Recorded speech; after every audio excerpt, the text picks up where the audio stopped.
여러분 안녕하세요. 전민준의 카시트입니다. 1년 만에 내 차를 내다 파는 이유 세 번째 모델은 바로 지금 보시는 BMW 520i MSP입니다. 520i MSP 정말 구하기 하늘의 별 따기인데 이 차를 1년 만에 매각하시는 분의 사연은 과연 무엇일지 이제 말씀을 드릴게요. 이번 코너 같은 경우는 아무래도 차주분들께서 얼굴 노출이나 또 심지어 목소리까지 노출하기가 굉장히 부담스럽다고 하셔가지고 제가 하루 전에 전화 인터뷰를 통해서 대본까지 만들어서 진행하는 그런 코너입니다. 여러분들 뭐 제 나이 때 이제 있으신 분들은 방송국에 사연을 보내면 누나나 형이 사연을 읽어주는 그런 시간이 있었잖아요. 오늘 그런 비슷한 느낌으로 한번 이 차에 대한 뭐 단점 그리고 장점을 말씀을 드릴게요.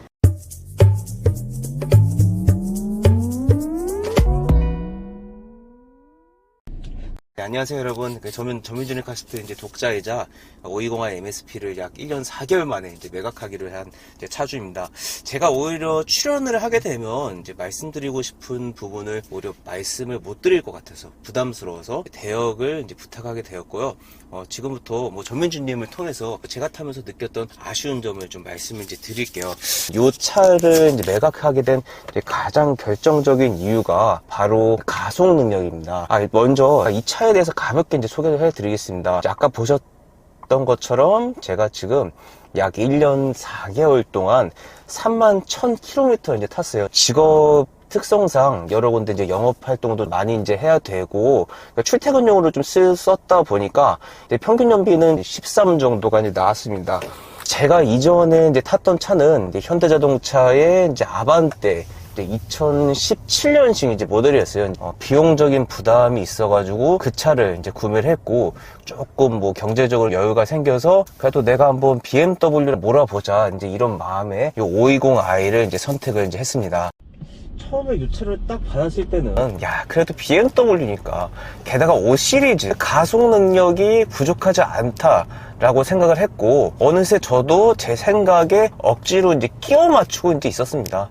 처음에는 제가 진짜 안 나간다, 못 나간다는 느낌이 이제 없었어요. 근데 이렇게 3만 킬로 정도 넘게 타니까 가속 능력에 대한 아쉬움이 계속 머릿속에 이제 들기 시작하더라고요. 물론 일상적인 영역에서는 크게 부족함은 없습니다. 80이라든지 0에서 100이라든지 그런 데 있어서는 전혀 이 엔진의 한계를 못 느껴요. 그런데 저는 쏘는 걸 좀 좋아해요. 근데 120을 넘어가는 순간 한계가 드러납니다.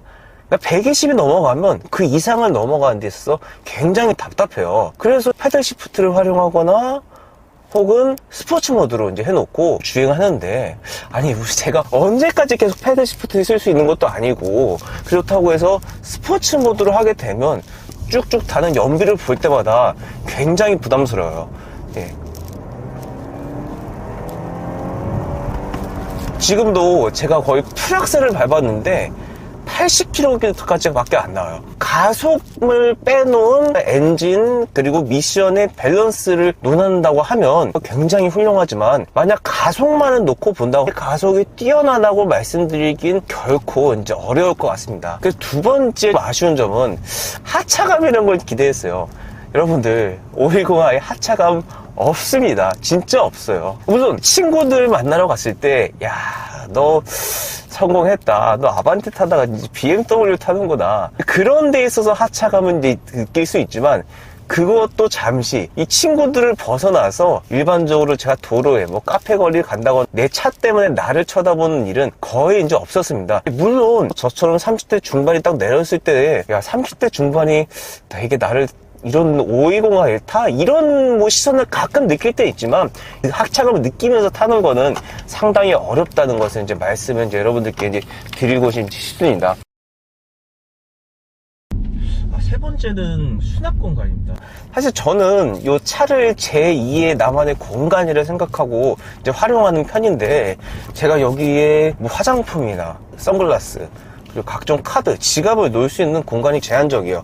물론 그걸 다 어떻게든 쑤셔서 넣을 수 있는데 그 쑤셔서 놓는 다음에 제가 휴대폰을 넣거나 커피를 넣거나 그 외의 공간들을 활용하기에는 부족한 부분이 있다는 거죠. 그래서 저는 만약 다음 차를 산다고 하면 수납 공간도 충분하고 속도도 즐길 수 있는, 밸런스 말고 오로지 쏠 수 있는 재미를 추가할 수 있는 차를 저는 심각하게 이제 고려를 이제 하고 있어요.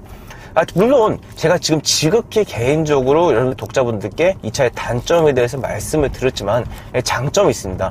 이건 어불성설일 수도 있지만 가속은 더디지만 이 차의 균형 감각이나 정숙성 이런 부분은 이제 좋습니다. 맨 처음에 순정 타이어에서 교체를 이제 했는데 순정 타이어를 계속 타다 보니까 한 4-5천 km부터 소음이 올라오더라고요. 그래서 소음을 이제 줄이기 위해서 이제 타이어를 이제 교체를 했고요. 타이어를 교체하니까 아래에서 올라오는 소음 이런 것들은 줄어드는 편입니다.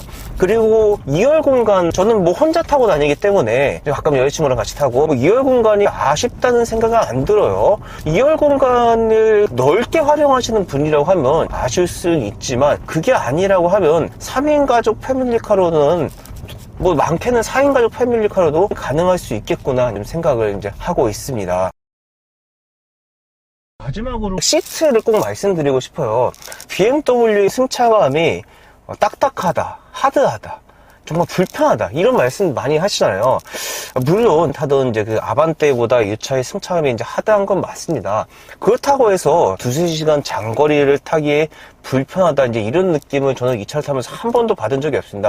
제가 알기로는 이제 승차감은 서스펜션이나 타이어 공기압이 많이 좌우를 하지만 운전자가 피로를 느끼는 것은 서스펜션이나 타이어보다는 시트가 좌우를 한다고 해요. 520i의 시트는 전혀 딱딱하지 않고 오히려 푹신푹신한 편에 가깝기 때문에 실제로 제가 2-3시간씩 쉬지 않고 장거리를 운전해도 피로하다, 못하겠다 뭐 이런 걸 느껴본 적은 없는 것 같습니다.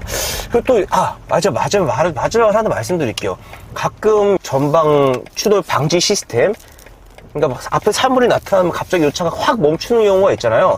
그게 사물이 없는데도 멈추는 경우가 이제 간혹 있더라고요. 뭐 이런 부분은 제가 왜 그러는지 계속 찾고 있는데 그 원인을 아시는 분이 계신다고 하면 뭐 영상 댓글에 남겨주시면 정말 감사하겠습니다. 예, 제가 이제 오늘 전민주님께 말씀드리는 건 딱 여기까지고요. 여러분들 만약 저 같은 사람한테 차를 추천한다고 하면 어떤 게 있을지 댓글을 이제 부탁드릴게요. 여러분들 안녕하세요. 예, 전민주입니다. 이 구독자분의 사연을 지금까지 제가 어젯밤부터 막 열심히 읽고 외우고 해서 정리를 해서 이제 보여드렸습니다. 사실 520i 가속에 대해서 이제 궁금해 하시고, 실제로 어떤 분들께서는 가속이 답답하다 하시는 분도 있고, 어떤 분들께서는 부족하지 않다 이제 이렇게 말씀하시잖아요. 뭐 제가 우리 독자분한테 조금 미안한 말씀이긴 하지만 상대적인 것 같아요. 예를 들어서 내가 뭐 극한의 주행, 130을 넘어가는 주행을 한다고 하면 한계가 분명히 있죠. 저도 지금 G4 이제 20i 타고 있지만 확실히 G4라고 해도 20i 엔진에 한계는 분명히 있습니다. 엔진 자체의 목적이 달리기 위한 목적인지 아니거든요. 하지만 독자분께서 저한테 사연으로 보내주셨다시피 미션과 서스펜션, 타이어 전체적인 조합 같은 경우는 정말 만족스러운 부분이 크다고 생각을 합니다. 그리고 2열 공간, 여러분들 2열 공간 아까 우리 독자분 말씀하셨는데 같은 급의 국산차가 너무나 공간을 잘 뽑았기 때문에 2열 공간이 다소 좁을 수는 있어요. 근데 저희 이제 패밀리카가 이제 볼보 XC 이제 40이잖아요.